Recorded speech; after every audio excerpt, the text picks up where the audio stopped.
name's Rob Long. I'm a TAFE teacher and I currently work for the New South Wales Teachers Federation.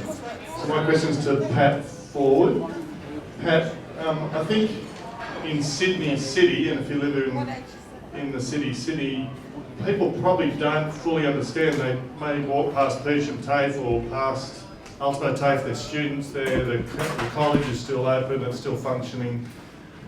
Can you sort of give us a bit of a rundown of, like, across Australia, is there a difference in the impact on metropolitan TAFE students versus regional TAFE students versus rural TAFE students, and maybe closures of colleges or something like that? Could you give us a bit of a feel? Are different areas getting more affected than other areas? The best case study, unfortunately, is what has happened in Victoria in terms of being able to put it in a nutshell. Although in saying that, the pattern in Victoria, because what happened is that Victorian reforms, so-called reforms, started in 2008, whereas the rest of the country didn't start until 2012 under the National Agreement.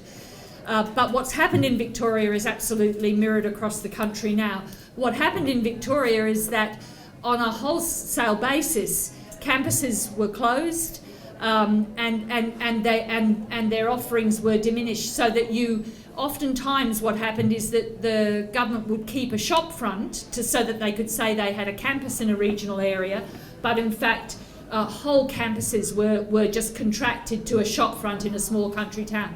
The answer to your question is that I think that the pattern of damage to TAFE colleges is probably, it's concentrated in regional areas because they were the most expensive campuses to run, and they were vulnerable. Even though they were highly regarded by their local communities, they were vulnerable. But having said that, it doesn't take long. I mean, they're the first casualties. It doesn't actually take long for the metropolitan colleges to be affected as well.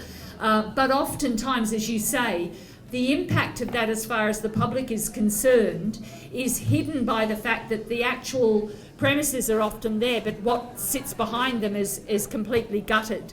So, I mean, in Victoria, it's kind of hard because it's the statistics which tell you most. You have gone from a system where TAFE colleges delivered about 75% of the hours in 2008, and this year, as I say, they're down to about 20% of the hours. So that means that delivery has just absolutely gone. And of course, it is because of the nature of students who go to TAFE colleges. It is poor students, it is disadvantaged students, it is students in regional areas who are most profoundly affected by the cuts to TAFE colleges. And just to remind you in terms of that presentation, it is worth making the point that unbelievably, under Vet Fee Help, it is disadvantaged students, it is Indigenous students who are absolutely paying much more for their qualifications. So they're actually, what private providers are doing is they are farming disadvantaged students. This whole privatisation of TAFE is targeted at further disadvantaging some of the most disadvantaged people in our communities and saddling them with debt. I'll just read this, a little bit of a preamble before I get to the question, so please be patient. The OECD states that fairness in resource allocation is essential for ensuring equity in educational opportunities, and has labelled Australia a low equity nation. In a recent report, Melbourne University education professor Richard Tees states that government funding of private schools is subsidising the lifestyle choices, is subsidising the indoor swimming pools, gymnasiums, tennis courts, auditoriums, multiple sporting ovals, equestrian centres, and, last but not least, private school networks, yes, is subsidising the lifestyle choices of the wealthy at the expense of the majority, including the most disadvantaged and vulnerable. The late New South Wales Greens MLC John Kay consistently argued that high-quality, universal, lifelong, free public education is a fundamental human right, and a marker of any fair and civilised society. John Kay opposed public funding of private schools and the privatisation of vocational education and training. That is, corporates gaining access to, stealing precious public funds. Finland does not have or allow for any private schools. Theirs is a model favouring equity over so-called choice. And their model, as you know, works. Do you agree that we must end public funding of the private school sector? And what effect do you think Australia's escalating inequality, privatisation, commodification of education will have on current and future generations and on our society, culture and economy? There's no doubt that what Australia has done in terms of schools funding is criminal. And it dates back, of course, right back to the 60s. The first trickle of money came even before that in the 50s with the tax breaks that Menzies introduced for fees. Then, of course, there was we had the split in the Labor Party. We had the DLP having dominance, and of course, the history of state aid, which was a trickle of money, started back in the 60s. We now have got a situation in this country where what started as a trickle has got to a point now where virtually all recurrent funding for non-government schools, virtually all of their recurrent funding, all their teacher salaries, their recurrent funding comes from the public purse. Virtually all their capital works comes from the public purse, all of it. And the fees are on top of what they're getting. We know there are private schools, wealthy private schools, who invest the government money they get on the short-term money market overseas and get high interest out of it. They just churn it around in the globe. We know they've got extraordinary business investments. We know that they then re-borrow money at a low interest rate or at no interest rate, and that's what they do. We know the Catholic Church uses the funding not to fix up any problems in their existing schools, but to extend their system. So we believe it's a corrupt system. The union's position is quite clearly we do not support, just as Pat said in terms of the TAFE system, we do not believe that any non-government school should receive a cent of public money. This is also made worse, was that its non-government sector in this country is exempted from anti-discrimination legislation. They are allowed to legally discriminate. They can discriminate in this country on the basis of race or religion, ethnicity, disability, parental wealth, or whatever they choose to put down as a criteria. The great myth in Australian schooling is that we have choice. Not one single parent in this country has ever chosen to put their kid into a private school. The school chooses the student. Let's be clear about that. The choice resides with the school, never with the parent. And so my personal belief is not only should we not fund them, but I'd like to see the money repaid from about 1962 back into the public purse, because that would be just. The Gonski funding model, though, is a political settlement. It's a political settlement. The bulk of the money goes to the schools in need. They happen to be in our system. And the bulk of the funding will, to some extent, mitigate against the worst of nearly 40 to 50 years of funding policies. You're quite right. When you talk about this issue, and I've been to a number of meetings overseas and interact with our International Teachers Union, people are gobsmacked. They just cannot believe that the Australian public allowed this to happen. The Finns are gobsmacked as well. And they say, just run this past me again, you've got church schools that are allowed to only enrol kids of their choice, not local kids, that's right. So they can get public dollars, but they're not allowed to enrol the public. That's right. That's what we've done in Australia. And we've done it at the expense of the public system. So clearly that's our policy position, and I hope it always will be. But this Gonski campaign is about getting some funding back into our into our school system. Yes, it is inequitable, and it's getting worse. Figures that have just been released have shown that the resourcing levels of the non-government system now, for the first time in history, as revealed in the My School website data, the resourcing in the Catholic and independent schools, the non-government sector, is greater than the resourcing in public schools. Yet they still receive additional funding.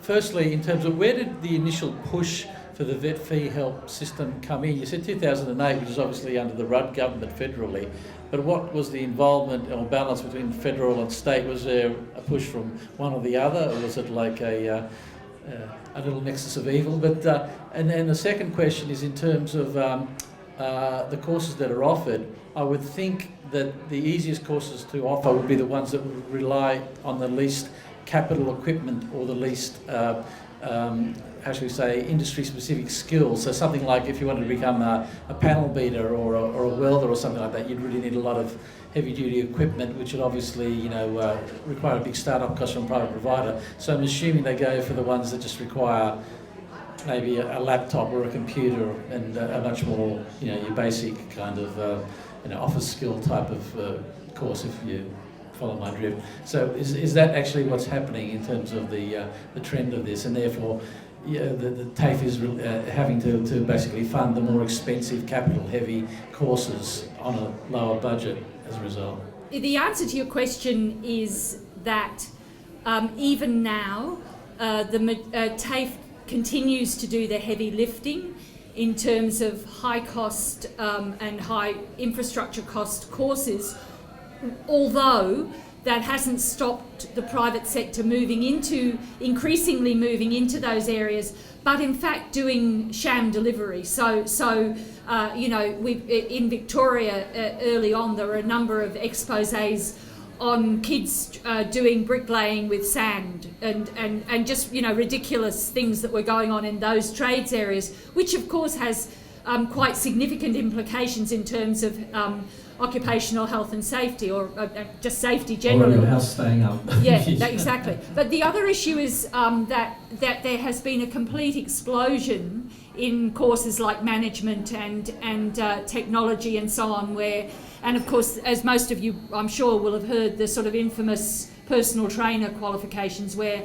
in Victoria the number of personal trainers went up by about 300,000, because they were just signed up through local gyms and there was very little training done, and it was just an easy system to rort. So I think it's fair to say in terms of that question that the private providers have focused on low infrastructure and courses easy to turn over, and courses where it's easy to hide the fact you can put things online. It's easy to hide the fact that you're not training. But we do need to be very aware of the fact that those private colleges have also moved into areas like early childhood delivery and also aged care delivery, where they're just they are not delivering training, but they're giving people qualifications which are effectively worthless. Now, in terms of the second question, the first question about vet fee help was actually a John Howard special. John Howard actually his government introduced the legislation in 2007 in the dying months of their government. The legislation, though, was a bipartisan, it was supported by the Labor government, and it was carried through into the new Labor government enacted it and took it through and introduced vet fee help into the vet sector. Now, initially, there was a very small take-up of vet fee help because the conditions attached to it were relatively onerous in terms of what a college has to be a vet fee help college. It must meet certain requirements. They're actually very low. But one of the requirements which protected students, ironically, in the early stages was a requirement that the qualification, in order to be eligible for vet fee help, had to have a pathway into a university qualification. Kids didn't have to go to university with their qualification, but the qualification had to have an established pathway into a university in order for it to be eligible for vet fee help.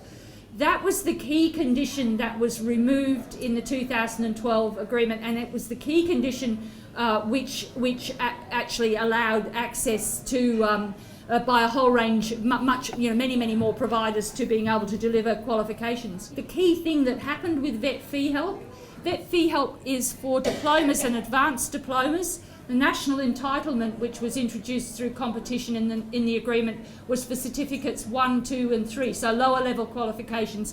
Vet fee help is for higher level qualifications, and the, if you like, the enticement or the inducement for states to agree to sign up to the national entitlement was, and you can see it clearly when I explain it to you, you'll see it clearly. Effectively, it was by the Commonwealth saying, we will fund diplomas and advanced diplomas through the vet fee help scheme.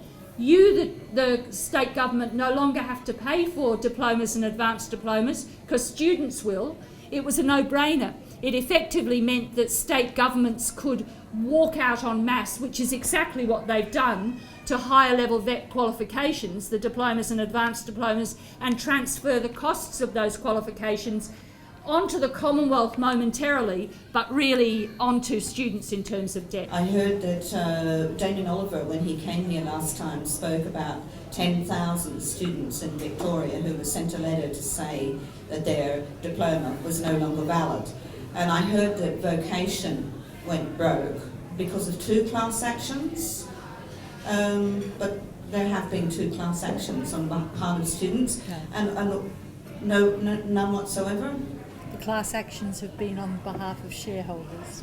On behalf of shareholders. The other more alarming thing I heard in the face of the government freezing the funding to some extent, that Ivan Brown was saying in a very recent interview that they were looking into, with their lawyers, going directly after the students to recuperate money. Can you tell us more about that? At the end of last year, the federal government enacted what they called were some toughening up of the regulations. What they did was, and I'll just remind you before I tell you this, that the vet fee help has grown from $25 million in 2009 to $4 billion in 2015.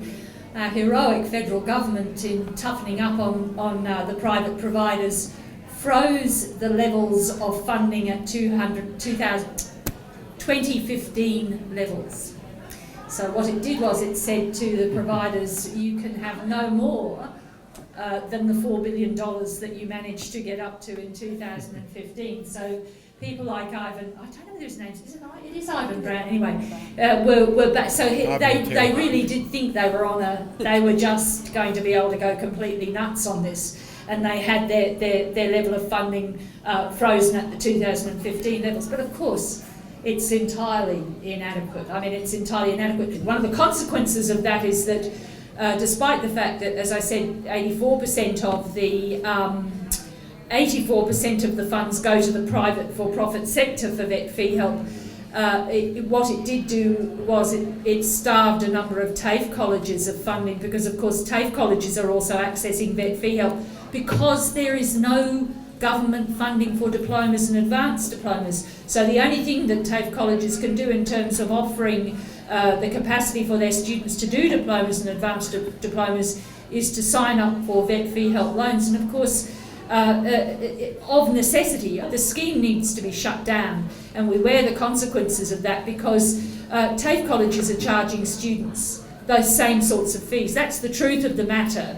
The system has become has disintegrated so badly that the truth of the matter is that the only way public TAFE colleges can actually offer those qualifications is through vet fee help.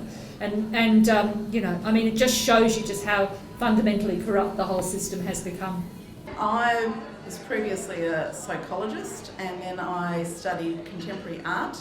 I'm now an alumni from Sydney College of the Arts, University of Sydney, and I have been the artist involved in the rallies that have been occurring at University of Sydney, and have ongoing contacts there, as well as with my campus, University of Sydney College of the Arts, And I have been so desperate about this issue that the education that I received, I think everyone else deserves. The politicians that are making these decisions are probably similarly aged. They have benefited from a relatively free education, and I am disgusted that we would expect any less for our future. So my question is, how can we unify in the big picture and say we demand this kind of society of public education where education is investment, not a liability, and we don't want a police state, we want an educated nation. We've also got to remember this is an international issue too. The attack on the whole public sphere, public space, the neoliberal privatisation that started back in the days of Reagan and Thatcher and accelerated. What's really happened is, I guess, capitalism saw that markets were saturated and they turned to the public sector, and we've now got compliant governments put in place, and they have for the last 35 years or more raided the public space, and we now have very little left in the public sphere. Schooling is probably the last. We've lost just about everything else. When you think about it, we've lost postal services, telecommunications, energy, utilities, transport, banking, need I keep going, insurance. These are all things that I grew up. I think I grew up with them being under public ownership. What they have turned their attention to is schooling. Effectively, Pat's already outlined what's happened in higher education and TAFE, where it is not fully publicly funded, and early childhood is another basket case. And we, I suppose, all of us had this naivety that the schooling sector would always be somehow preserved. How could you run schooling systems for profit? Yet we have now, under what's happening in the UK, for instance, with the breaking up of their system, we have, and in Sweden, and it frustrates me that people on the left keep putting up the Nordic nations as exemplars. Sweden has allowed private for-profit school system to be run for over 20 years. I visited these for-profit schools in Sweden, and they're a huge proportion of the schooling system over there. Some of them are run in block of flats. I went one in an industrial estate, no library, no playground. The playground was a skate park, an indoor skate park where the kids sat while the boys went raced up and down. The deputy principal was the caretaker. Qualifications. And those private equity firms that run so many schools in Sweden are now in England, and they are waiting for the legislation to change to turn themselves from non-profit to profit. We believe that could happen here too. Big companies like Pearson, which own Penguins and Harcourt and all the Random House and all the big publishers, biggest edu business in the planet, and our International Teachers Union is fighting that, are setting up for-profit school chains in the third world. Kids in Ghana have to put on wristbands to show whether they've paid their fees. It's led to an increase in child labour because girls are selling water at the markets to pay fees to go to school the next day.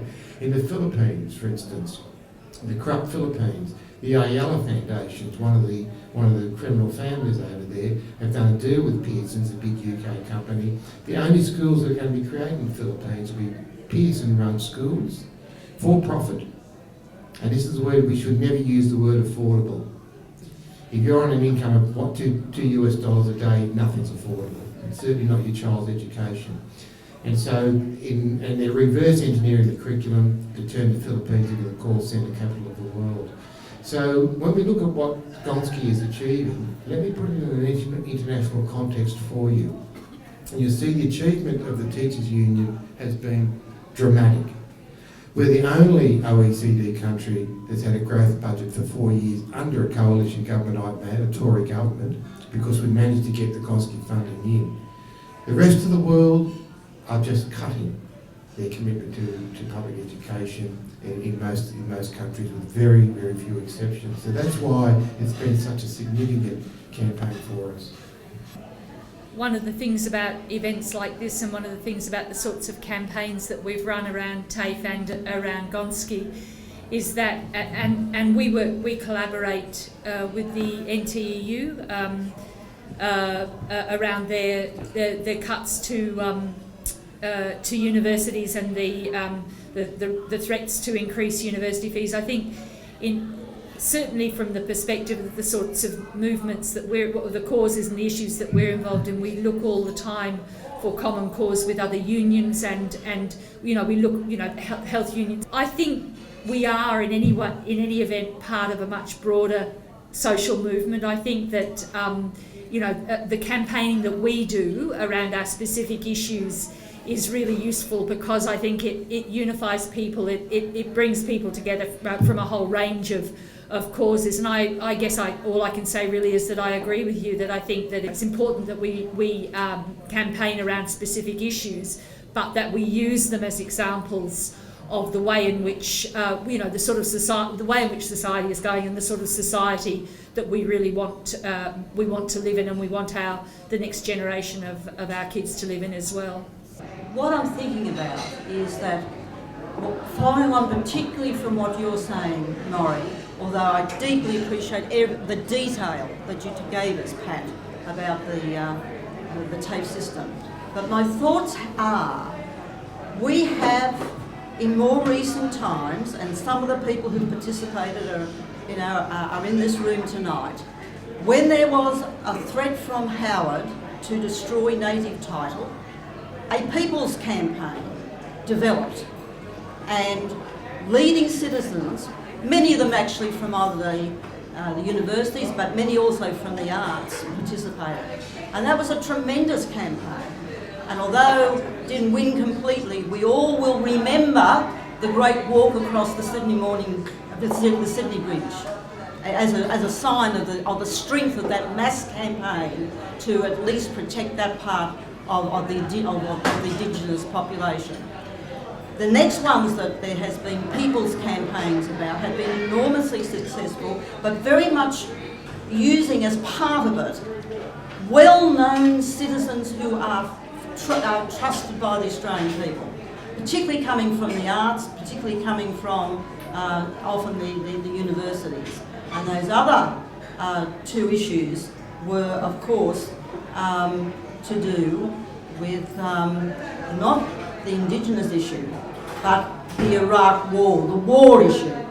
If there was a tremendous mobilisation, and all that really happened, because Peter was in this as well, a committee was formed, we reached out to leading people, and we did make some sort of difference. Are you giving some thought to, with support from people who'd want to support you, to a people's campaign, and I'm thinking particularly of Gonski.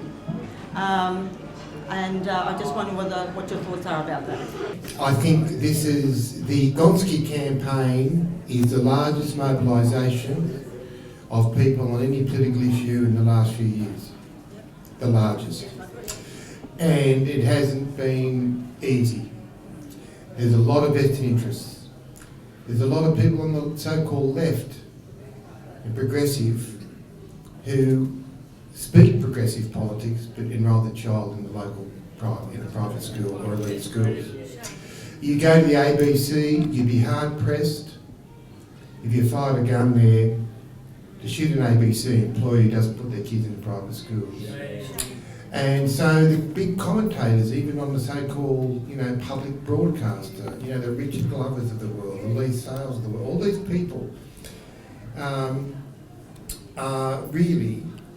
part of that whole milieu of it's what's good for my kid and bugger the rest. And so I think in the face of that, in the face of the power of the non-government school lobby, which is akin to the NRA. They are Australia's NRA. And they can walk into the Prime Minister's office at short notice. And you'll see when the Turnbull government announced their budget, which led to a $3 billion shortfall in government funding, one of the first institutions that come out in support of the Turnbull government was the National Catholic Education Office. In the face of all that though, I want to turn to the positive. We've got, as I said, the largest mobilisation we've ever been able to do on this schools funding issue. It is ranking in the top 2 or 3 issues. In previous elections, we've always said that. In previous elections, we've never told the truth. We were wishfully thinking that it would get in the top 2 or 3. We actually know this because there's no way the Labor Party would have shifted their position so dramatically if their polling didn't confirm our polling. We know the Liberal Party's polling is showing that this is a critically important issue for people, and they are aware of it. They're aware that Gonski is something to do with schools, it's good, it's for kids. They may not know the details of the structure, they know that it's not too bad, it seems fair, and it's got high resonance. As I said earlier, our polling is showing it's enough to shift in many marginal seats away from the coalition. I think the challenge for us is not so much between now and July 2nd. We've got an enormous strategic plan in place, and as I said, the largest resourced campaign that this union at a national state level has ever fought in its history. We've been saving up for this for decades, and we're spending big. But there's no way we're going to under-resource this campaign. The challenge will be what we do on July 3rd. If the Turnbull government is re-elected, we cannot say we gave it our best shot and then move on to other things. We have to then re-strategise, regroup, and this has to be the campaign that continues forever. And if the Labor Party is elected, then we have to keep them honest and to commitment. I'm confident we will, because the announcements have been so detailed and so costed, it would be an enormous turnaround if they didn't. But that's not to say that pressure should not be maintained on the ALP. So I think the challenge will be what we do after the election to make sure this issue is alive. And what I've been saying to our Federation forums, our State Council meeting, which as you know, the Teachers Federation is a very democratically elected union. There's a saying that if you walk in the foyer, don't stand there too long, you will have been elected to something or other. And our union is run by 300 school teachers who meet once a month, I should say, at our State Council. All our decisions are made by teachers. No union official gets a vote in our organisation. It's run by teachers. And as I've said to our State Council, we have to make, when we do the agenda for every meeting we ever run, in a school or in a local association or a State Council or a State Executive or at a national conference, there should be apologies, confirmed minutes, and number one should be schools funding, and that should be a constitutional rule so that we can never ever not have it on the agenda of every single time a group of teachers meet. Because from recurrent funding comes every single other betterment for our kids and our staff. My name's Adam Curlis. I'm a father of 2 small boys who go to a public primary school in a small regional area. I've heard a lot about this Gonski funding. I've seen the value of Gonski funding in my own kids' school, and I've heard this thing about 4 years versus 6 years. What I want to know is the Gonski funding going to be just a temporary fix to the underfunding of public schools in Australia, or are there going to be any long-lasting changes through Gonski? The Gonski funding model is a permanent model. That's been very hard for teachers to understand, even amongst our own membership. They're so used to money being in just small buckets that come and go with a ministerial, a bit of extra money, here's some equity funding, or here's a program, shelf life, spend it. So we've only ever had, say, temporary people employed under the schemes. There's no long-term planning.